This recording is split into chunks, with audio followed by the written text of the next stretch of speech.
Hello friends, कैसे हैं आप सभी। बिहार रिजल्ट टारगेट में एक बार फिर से आप सभी का बहुत बहुत स्वागत है। दोस्तों, बिहार डीएलएड एडमिशन सत्र 2022-24 को लेकर के दो बहुत ही बड़ी अपडेट निकल करके आ गया है।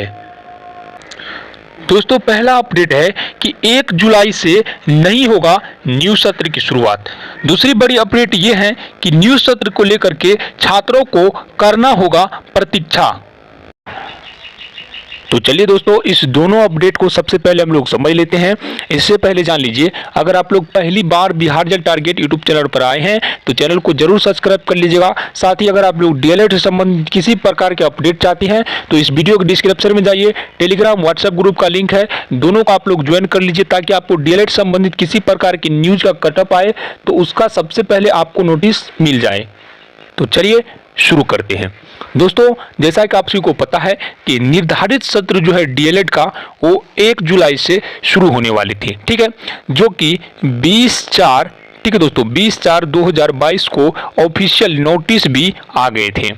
अब आप लोग समझिए कि 1 जुलाई से क्यों नहीं होगा आप सभी के न्यू सत्र का शुरुआत और क्यों आप सभी को करना होगा प्रतीक्षा। तो आप लोग इस न्यूज को पूरे अंत तक जरूर देखते रहिए। यहाँ पे आप लोग 100% क्लियर हो जाएंगे। जितने भी आपके अंदर जो भी आपके अंदर दिक्कतें होगी 100% सॉल्व हो जाएंगे, ठीक है दोस्तों। तो आप लोग इस न्यूज को पूरे ध्यान से देखिए। यहाँ पे आपको हम किसी प्रकार की कोई भी गलत न्यूज नहीं बता रहे हैं, यहाँ पे आपको हम 100% सही न्यूज बता रहे हैं, ठीक है दोस्तों।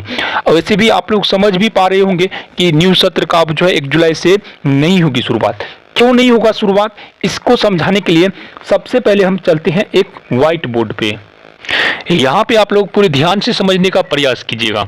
दोस्तों, सबसे बड़ी बात यह है कि 1 जुलाई से अब जो है आप सभी का डीएलएड का बैच शुरू होता, न्यू सत्र शुरू होने वाले थे, ठीक है, 1 जुलाई से।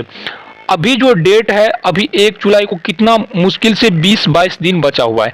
अभी डे को छोड़िए, अब बहुत ही कम समय बचा हुआ है। अब समझिए कि कैसे 1 जुलाई से किसका किनका बैच शुरू मिला था।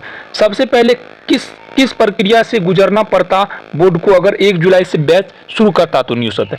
सबसे पहले वो फॉर्म का नोटिस देता, ठीक है, चलिए फॉर्म का नोटिस देता। उसके बाद स्टूडेंट इसके लिए चॉइस फिलिंग की प्रक्रिया में भाग लेता। दूसरी बात यह है कि बोर्ड मेरिट जारी करता, ठीक है। चॉइस फिलिंग के बाद क्या होता कि बोर्ड जो है मेरिट जारी करता, ठीक है, मेरिट, एक मिनट, बोर्ड क्या करता, मेरिट जारी करता है कि स्टूडेंट का क्या मेरिट रहा है, ठीक है, कौन मेरिट लिस्ट में स्टूडेंट का नाम आया है, ठीक है। फॉर्म उसके बाद क्या होता कि स्टूडेंट इसमें क्या करता, फिलअप करता, ठीक। तो फॉर्म मान के चलिए आज जारी किया, मान के चलिए आज है, मान के लिए आज 8 तारीख है, ठीक है, मान के लिए आज 8 जून है, ठीक, मान के लिए आज फॉर्म जारी किया। तो फॉर्म भरने का मान कम से कम तो हफ्ता या 10 रोज का टाइम देता है फॉर्म पूरा भरने के लिए, ठीक है। तो ये हो गया कितना, आपका टोटल हो गया 18 दिन, ठीक, ये 18 दिन हो गया। तो अभी क्या होता कि ये 18 तारीख हो गया। 18 तारीख को क्या करेगा स्टूडेंट, 18 तारीख तक। उसके बाद समझ लीजिए कि ये 5 या 10 रोज एक्स्ट्रा टाइम लेगा मेरिट बनाने के लिए। तो कितना हो गया, 28 हो गए, 28 हो गए। तो अब 28 तक में या 29, 30 तक या 1 तक में क्या करेगा कि मेरिट जारी करेगा। 10 रोज तो कम से कम मेरिट में भी लेवे करेगा। तो आपका 1 जुलाई वैसे भी खत्म हो गए। दूसरी बात यह है कि मेरिट जब आएगा 1 जुलाई को, तब क्या होगा कि एडमिशन की प्रक्रिया में कम से कम 10 से 15 रोज लगेगा, ठीक। अगर एंट्रेंस एग्जाम नहीं होते हैं तो इसका बात कर रहे हैं, ठीक है।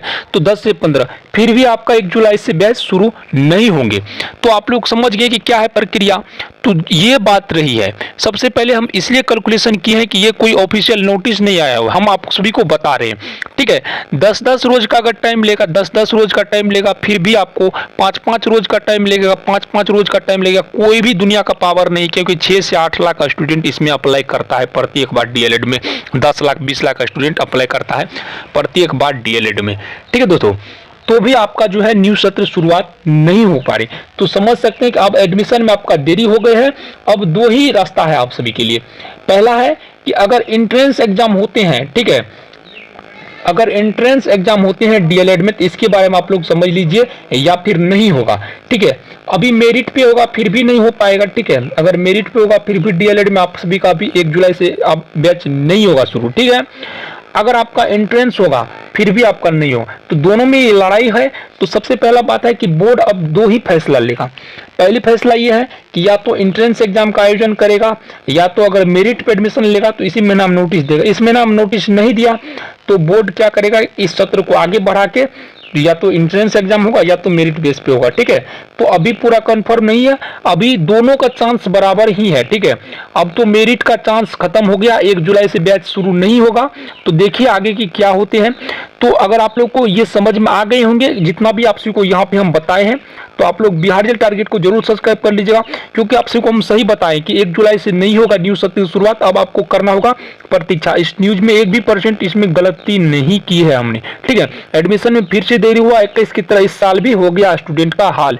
ठीक है, तो डीएलएड संबंधित किसी प्रकार के अगर आप लोग पल पल के अपडेट चाहते हैं तो बिहार रिजल्ट टारगेट को जरूर सब्सक्राइब कर लीजिए। साथ ही डिस्क्रिप्शन में टेलीग्राम का लिंक है, उनको भी आप लोग जरूर ज्वाइन कर लीजिएगा।